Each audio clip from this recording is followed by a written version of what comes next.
What do you do when 1,000 other people want exactly what you want? What if you're not the only one that wants what you want? What if there are thousands of other people who want what you want? You have to outwork them. You gotta outgrind them. You gotta get up earlier. You gotta stay up later. You've gotta execute, and you've gotta go from 70 to 120.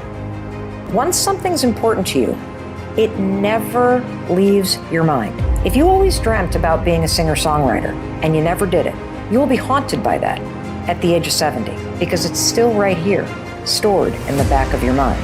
It's something that's meant for you. When things go wrong, they always seem to happen at once, and they just compound on top of each other. And it's pretty easy sometimes to feel beaten when you're faced with all those issues and all those problems, and they all hit you at the same time. But let me tell you, that doesn't mean give up. In fact, it means the opposite. It means it's time for you to fight hard, to dig in. It means it's time for you to go on the warpath. We have a factory, a nice governor in our brain, and it's a survival mechanism. It protects us from pain and suffering. We should back off. We should sit down, find something more comfortable. And there's something about the mind. The mind has the tactical advantage over you at all times.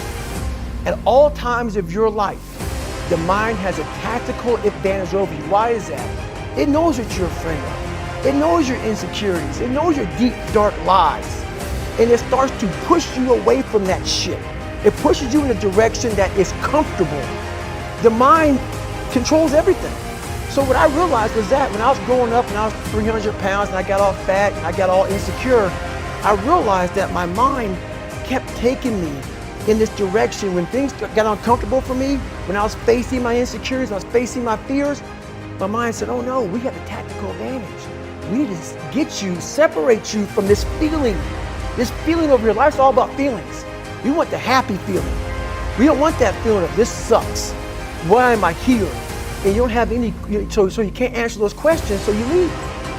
I started realizing that if in that moment, and you are now in charge of your brain versus your brain ruling you, that's where all that stuff comes from. So the 40% rule is all of that. You get to 40%, your brain says, we're done.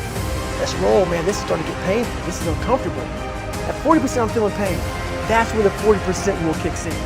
Now it starts. Okay, I'm feeling pain. It starts telling you all these things. You start to believe it because the mind controls all. This is the time when you have to gain control back in your mind. It's okay. Let me see if I can go 45%. And once you start giving yourself more and more hope and start realizing, okay, the mind starts to be, okay, what are you doing? We're supposed to be going right and you're going left. You start then controlling your mind. You know, tough times, this is what they do now. They reveal what we are made of. But they reveal what we are made of. You know, I will never know who you are until you go through tough times. I will never know what you are made of until you go through tough times. You will never know your true friends until you go through tough times. You will never know your true husband until you receive a message from the doctor that says there's no chance for you, of giving birth to children. You will never know his heart. You will never know. You will never know the wife that you have until you lose your job. That is when people are being revealed. Tough times, they reveal the true us. They reveal our true friends. They reveal what we are capable of.